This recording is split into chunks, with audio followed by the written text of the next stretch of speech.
आखिर वो कौन सी घटना थी, वो कौन सा चुनाव था जिसने नरेंद्र मोदी को पूरी तरीके से बदल कर रख दिया। नरेंद्र मोदी का व्यक्तित्व पूरा बदल गया, उनकी सोच पूरी बदल गई, उनका जो राजनीतिक आयाम था, जो उनकी रणनीति थी, वो पूरी बदल गई। कैसे संगठन, सरकार, किसी भी चीज से सिर्फ ऊपर हो गया एक ब्रांड मोदी। पहले गुजरात की सीमाओं में, फिर गुजरात के बाहर पूरे देश में वो ब्रांड लगातार बढ़ता चला गया। और खास बात है, जब से ब्रांड मोदी राजनीतिक बाजार में सामने आया है, वो लगातार बढ़ता ही जा रहा है, अपना दायरा बढ़ाता ही जा रहा है। उसके साथ विवाद हो, विषाद हो, चाहे प्रतिष्ठा हो, चाहे कितनी भी लोकप्रियता हो, या कई बार उस पर कई सवाल उठे, लेकिन सब कुछ हो रहा है मोदी के इर्द गिर्द। पहले गुजरात के अंदर होता था, और वो गुजरात के अंदर जो होता था वो धीरे धीरे देश में होना शुरू हुआ। और देश में होने के बाद अब अंतर्राष्ट्रीय फलक पर भी जाहिर तौर पर जब 125 करोड़ के हिंदुस्तान का मुखिया जब जाता है कहीं पर, तो उसका सम्मान पहले भी होता था, लेकिन अभी शोर ज्यादा हो रहा है। आखिर ये ब्रांड मोदी क्या है, कैसे बना, और आज इसने एक कैसे पूरी एक लंबी लकीर खींच दी है। खाटी झोलाधारी स्वयंसेवक से लेकर अब ये नरेंद्र मोदी का ये जो अवतार आप देख रहे हैं, ये एक दिन में नहीं बना। कैसे बना, आज इसी पर करते हैं चर्चा। नमस्कार, मैं हूं राजकिशोर, और न्यूज तक पर राजनीति के आज के अंक में आपका बहुत बहुत स्वागत है। जैसा मैंने कहा कि वो घटना कौन सी थी जिसने नरेंद्र मोदी को पूरी तरीके से बदल कर रख दिया, तो ये समझने के लिए पहले आपको ये जानना पड़ेगा कि किस तरीके से गुजरात में दिग्गजों के बीच राजनीतिक मारकाट मची पड़ी थी। शंकर सिंह वाघेला, केशुभाई पटेल, सुरेश मेहता, ये सारे दिग्गज गुजरात से आते थे, और इन सबके नाम पूरे देश में जहां टीवी और अखबार पहुंचता था सब लोग जानते थे, क्योंकि ये लगातार सुर्खियों में रहते थे। 2001 में राष्ट्रीय नेतृत्व, खास तौर से लाल कृष्ण आडवाणी ने नरेंद्र मोदी को वहां पर भेजा, क्योंकि पहले खास बात यह है कि नरेंद्र मोदी गुजरात में ही उनकी कर्मभूमि रही, जन्मभूमि रही, वहां उन्होंने संगठन का काम देखा, सब कुछ किया। लेकिन उसके बाद वो गुजरात से बाहर भी उनको निकलना पड़ा था, एक समय था, और वो स्वेच्छा से या खुशी से नहीं था। या संगठन की जरूरत तो हमेशा रहती है, लेकिन जो वहां पर तमाम संगठन और संघ के नेता थे, उनकी वजह से नरेंद्र मोदी को गुजरात पहले छोड़ना पड़ा था। छोड़ने से आशय यह है कि उनको दूसरे राज्यों की जिम्मेदारी देनी पड़ी थी, और वो राष्ट्रीय संगठन मंत्री के प्रमुख पद पर पहुंचे, तो बड़े पद पर थे वो यहां पर। लेकिन गुजरात में मुख्यमंत्री जब उनको भेजा 2001 में, तो ये ना वहां के स्थानीय नेतृत्व की मर्जी से था, ना वहां के दिग्गज उनको चाहते थे। कांग्रेस को लग रहा था एक मौका मिला है, क्योंकि कांग्रेस से बीजेपी ने सत्ता छीन तो ली थी, लेकिन उस समय कांग्रेस बहुत मजबूत हुआ करती थी। वैसे आज भी अगर आप देखेंगे तो मुकाबला बीजेपी बनाम कांग्रेस ही होता चला आ रहा है लगातार। तो कांग्रेस को एक बड़ा मौका था कि अब ये मुख्यमंत्री बीच में बदला गया है, केशुभाई पटेल, सुरेश मेहता, ये रोज वहां पर मुख्यमंत्री बदले जा रहे थे। कभी वाघेला, आपको उसको शांत करने के लिए, वहां की उठापटक को काबू में लाने के लिए राष्ट्रीय नेतृत्व ने फैसला लिया था। लेकिन राष्ट्रीय नेतृत्व का यह फैसला स्थानीय नेतृत्व और संघ के भी स्थानीय नेताओं को बिल्कुल नहीं पच रहा था, क्योंकि एक बात आपको बता दूं, गुजरात एक ऐसा राज्य था जहां पर राष्ट्रीय स्वयंसेवक संघ राजनीति में खुलकर दिखाई पड़ता था। हर जगह राष्ट्रीय स्वयंसेवक संघ से ही लोग आए हैं राजनीति में, लेकिन वहां पर राष्ट्रीय स्वयंसेवक संघ ज्यादा मुखर होता था। तो खैर, उसकी भी अपनी एक कहानी, उस पर अभी नहीं जाते हैं कि कैसे शंकर सिंह वाघेला ने क्या किया, और उसके बाद केशुभाई पटेल ने क्या किया, किन किन वर्गों को जोड़ा, और संघ ने कैसे वहां पर सोशल इंजीनियरिंग की, ये फिर कभी। लेकिन जो महत्वपूर्ण बात जो मैंने अभी उठाई है, और ये उठानी इसलिए पड़ रही है क्योंकि अभी लगभग 8 साल हो चुके हैं गुजरात से दिल्ली आए हुए, प्रधानमंत्री बन चुके हैं नरेंद्र मोदी, लेकिन चुनाव वहां पर उनके इर्द गिर्द ही होता है। अभी भी अगर आप देखेंगे तो सड़कों पर सीधे जाके जनता से वो संवाद कर रहे हैं, रैलियों से सीधे वो लोगों से बात कर रहे हैं। किसी और नेता की ना जरूरत है, और जरूरत क्या, और किसी नेता से पब्लिक उस तरीके से जुड़ भी नहीं पा रही है, चाहे वो वहां के मौजूदा मुख्यमंत्री भूपेंद्र पटेल क्यों ना हो, या केंद्र से बड़े बड़े नेता कोई भी जा रहे हो, वहां ब्रांड मोदी ही चल रहा। लेकिन आखिर ये हुआ कैसे? ना संगठन ना सरकार। यहां संगठन और सरकार से मतलब ये नहीं है कि उनकी बात, उनका कोई प्रभाव नहीं, उनका प्रभाव सिर्फ इतना रखा है कि नरेंद्र मोदी के ब्रांड को कैसे ज्यादा जोर शोर से वहां पर बेच सके या ज्यादा उनको दिखा सके, ज्यादा बड़ा वहां पर एक शो कर सके। तो यह घटना 2001 की बहुत महत्वपूर्ण है।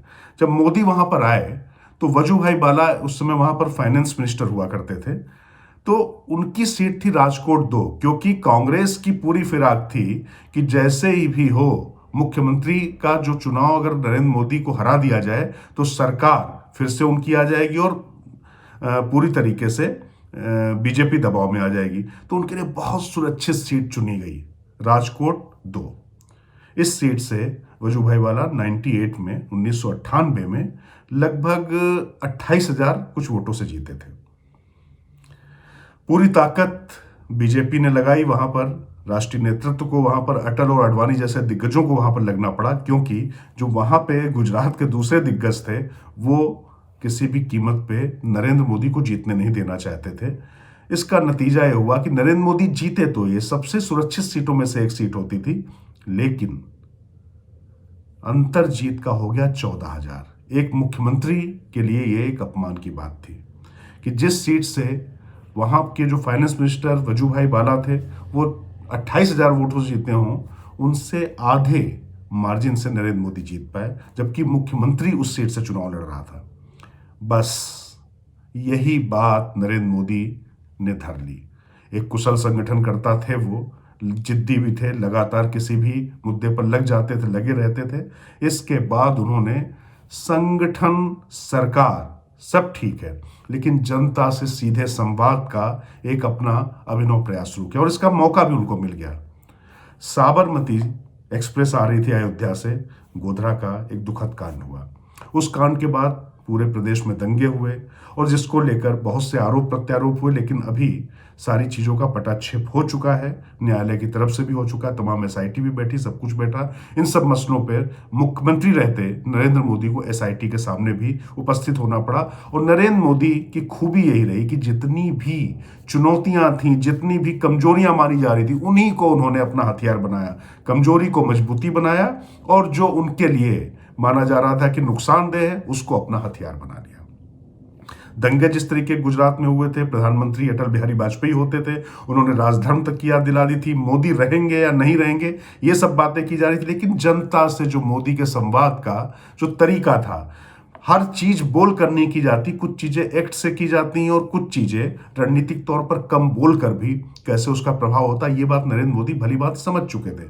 उन्होंने इस तरीके से अपनी ब्रांडिंग की कि जनता के साथ साथ पार्टी के कार्यकर्ता भी मोदी के पक्ष में खड़े होने लग गए। वो गोवा का ही सम्मेलन था जहां पर यह था कि मोदी रहेंगे या नहीं जाएंगे, क्या होगा, लेकिन वहां पर जिस तरीके से नरेंद्र मोदी के आते ही जय श्री राम के नारे लगे और मोदी मोदी का उद्घोष हुआ, उसके बाद अटल बिहारी वाजपेयी को भी अपना जो निर्णय था वो पलटना पड़ा। उसके पीछे बहुत ज़्यादा निर्णय था या जो उनकी सोच थी कि इस तरीके से माना जा रहा था कि वो डिलेमा में थे कि पूरे देश दुनिया में उन दंगों को लेकर बहुत सी छवि खराब हो रही थी, लेकिन लाल कृष्ण आडवाणी बिल्कुल पूरी तरीके से स्पष्ट थे कि ऐसा कोई भी संदेश पार्टी को नुकसान पहुंचाएगा, कार्यकर्ताओं का मनोबल तोड़ेगा, क्योंकि वो घटना अपने आप में दुर्भाग्यपूर्ण थी, लेकिन जिस तरीके से हुई थी उस पर न केंद्र उस समय कुछ कर पाया था और जो कर सकती थी राज्य सरकार उसने करने की कोशिश की थी। खैर, ये सब प्रशासनिक और राजनीतिक दावों पर जा रहे थे, लेकिन इसके बाद नरेंद्र मोदी हिंदू हृदय सम्राट के रूप में उभर कर आते हैं। 2002 में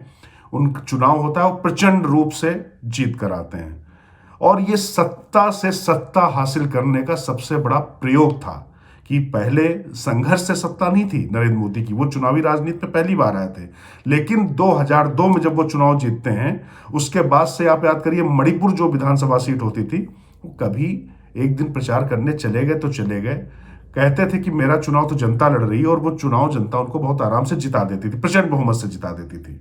इसी तरीके से स्थिति उन्होंने ये कर दी कि जब वो मंच पर होते थे तो अपने, गुजरात की बात कर रहा हूं मैं, जब गुजरात में मुख्यमंत्री के तौर पे मंच पर जब होते थे तो ब्रांड मोदी इतना आगे चलता था, मंच पे जो अन्य चेहरे होते थे वो गौड़ हो जाते थे और कहते थे कि आपको सरकार बनानी है, मतलब नरेंद्र मोदी को मुख्यमंत्री बनाना है। और 2007 तक आते आते सारी चीजें खत्म हो चुकी थी। 2007 के बाद दावेदारी नरेंद्र मोदी की बहुत ज्यादा तेज हो चुकी थी। वैसे वास्तव में देखा जाए तो वाइब्रेंट गुजरात या गरबा को लेकर जिस तरीके से राष्ट्रीय अंतर्राष्ट्रीय स्तर पर मोदी शोमैनशिप करते थे, उससे उनके तमाम मुरीद पैदा हो गए थे, तमाम इंडस्ट्रियलिस्ट उनकी जिस तरीके से पैरवी करते थे, लोगों को लगता था कि ये आदमी आएगा भाग्य बदल कर रख देगा। खैर 2009 में बीजेपी की फिर हार हुई 4 के बाद, और उसके बाद 2014 में जब नरेंद्र मोदी आए तो नरेंद्र मोदी पर ही पूरा चुनाव हुआ। और अगर आप ध्यान दें तो संघ, बीजेपी सब लोग लगे, लेकिन भारतीय जनता पार्टी से बड़ा चेहरा मोदी का था। ऐसे अटल बिहारी वाजपेयी भी चेहरा बनाए गए थे, लेकिन अब धीरे धीरे स्थिति ये हो गई है कि संघ के जो मुद्दे थे, चाहे 370 हो, चाहे 35 ए हो, चाहे राम मंदिर हो, सीएए या सामान्य नागरिक संहिता, जिस तरीके के मुद्दे संघ उठाता चला रहा था, वो सारे मुद्दे धीरे धीरे करके नरेंद्र मोदी ने उनका समाधान करना शुरू कर दिया। तो जनता और जो संघ या बीजेपी के कार्यकर्ता है, उनको लगता है कि उनका जो उद्देश्य है वो पूरा होता चला रहा है। यही गुजरात में भी किया था नरेंद्र मोदी ने। और अभी आप देखिए, नरेंद्र मोदी की जरूरत पड़ रही है, और नरेंद्र मोदी को ये पता है कि संगठन पर पूरी तरीके से चीजें अगर छोड़ दी गई तो उसका नुकसान हो सकता है। इसीलिए वो आप देखिए कि गुजरात में उतनी ही मेहनत कर रहे हैं जितनी मुख्यमंत्री रहते करते थे। प्रधानमंत्री रहने के बाद भी वहां पर रोड शो कर रहे हैं, लोगों से मिल रहे हैं, पूरा चुनाव उन्होंने अपने कंधे पर उठाकर रखा हुआ है। तो कुल मिलाकर जो राजकोट 2001 का छोटा सा चुनाव था, उस चुनाव के जो छोटे से नतीजे थे, उसने किस तरीके से एक बड़ा परिवर्तन किया। उस बड़ी परिवर्तन का सबसे बड़ा कारण था कि कम वोट मिलना पिछले प्रत्याशी से, और नरेंद्र मोदी को ये बात नागवार गुजरी। उन्होंने अपने आप को इतना बड़ा कर लिया कि सारी चीजें पीछे चली गईं। और अब आप देखिए कि नरेंद्र मोदी के नाम पर ही वो आ चुके हैं केंद्र में। अब वहां पर भी चुनाव लड़ा जा रहा। मुख्यमंत्री कौन होगा, कौन नहीं होगा, मंत्री कौन होगा, कौन नहीं होगा, मायने ही नहीं रखता है, क्योंकि पूरी कैबिनेट मुख्यमंत्री समेत बदल दी गई। कुछ नहीं हुआ, क्योंकि वो नरेंद्र भाई मोदी का राज्य है। और अब नरेंद्र भाई मोदी वहां पर पूरी तरीके से चुनाव लड़ रहे हैं। तो राजकोट का वो चुनाव, उसने ऐसा बदला मोदी को कि खाटी स्वयंसेवक से वो इस तरीके का ब्रांड बन गया कि अब गुजरात का नाम लेने के बाद, जब वो मुख्यमंत्री थे तो उस समय भी महात्मा गांधी या सरदार वल्लभ भाई पटेल के बाद गिर के शेर की नहीं, बल्कि नरेंद्र मोदी का चेहरा लोगों के सामने आता था। और आज की तारीख में तो खैर कहना ही अलग है। तो आज इतना ही, फिर होगी आपसे मुलाकात। नमस्कार।